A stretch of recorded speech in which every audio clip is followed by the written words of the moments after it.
Tak bolo tam prečíslenie vlastne 2-1 s Michalom a dal som mu to, on vystrelil.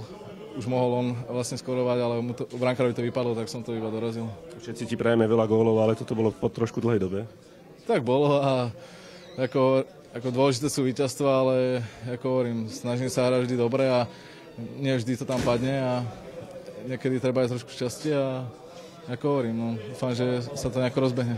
Tvoj gól prispel k cennému bodu a dá sa povedať, že sme stratili bod alebo získali? Tak pre zápas sme si povedali, že aby sme neprehrali, aby sme neodišli bez bodu a to sa nám podarilo a myslím, že môžeme byť spokojní s výkonom, že nebolo to vôbec vidno, že hral prvý tým s posledným a že sme nadviazali na ten predchádzajúci zápas a dali sme do toho emócie a vlastne tých divákov a vlastne Miro došiel a bolo to, má takú osobnosť v týme a sme radi za ten bod. Najazdy sú už len lotéria a nevadí. Teraz máme 3 dní voľno, ale potom nás čaká náročný dvojzápas.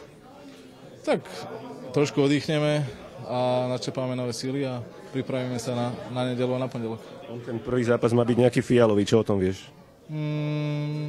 Neviem, už dávnejšie niečo som si všimol, že majú byť nejaké rúžové dresy, neviem, proti Rakovine. Na takú vec, že podporíme túto vec, tak to je super.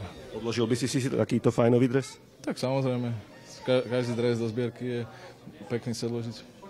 Ubránili sme dobrú oslabovku a hneď na to sme vlastne dostali ten gól, takže škoda toho, že by sme mali na tom stávať, že sme to tak dobre ubránili a potom z toho niečo urobiť, ale naopak sme dostali a škoda toho, také maličké chybičky, ktoré nás stoja vlastne nejaké tie body potom. Boli ste lepší, ale v predĺžení, to si môžeme povedať, hovorím. Boli ste o mnoho lepší, tu bol už škoda, že sa to tam už nerozhodlo, lebo už potom na jazdy... Tak samozrejme, Milan tam mal vlastne dvakrát išiel a bol tam aj ten nájazd a škoda toho, ale ako hovorím, je to už lotéria a myslím, že sa nemôžeme hanbiť za ten výkon a dá sa povedať, že aj diváci môžu byť spokojní. Čaká ďalšieho súpera, Vážo od Slovana. Dá sa na tomto stavať? Hovorím, určite áno. Tak určite áno a ako hovorím, tréner nám povedal, posledný tri sme hrali bez emócií a vlastne bolo to také suché, také bez ničoho, bez toho nasadenia. Už proti Čerepovcu to bolo dobré a sme to chceli naviazať, aby aj diváci sa to dostali, aby to bolo plné emócií a myslím, že sa nám to podarilo a treba na tom stávať a pokračovať ďalej.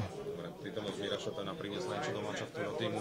Ako to vnímaš teraz? Tak je to veľká osobnosť a samozrejme, že to nabudilo nielen nás, ale aj divákov a už len ho mať v kabíne je niečo super a vlastne takú osobnosť, ktorý už niečo zažil v tom hokeji a hlavne tie skúsenosti, ktoré vlastne on nám pomôže v tých kľúčových situáciách.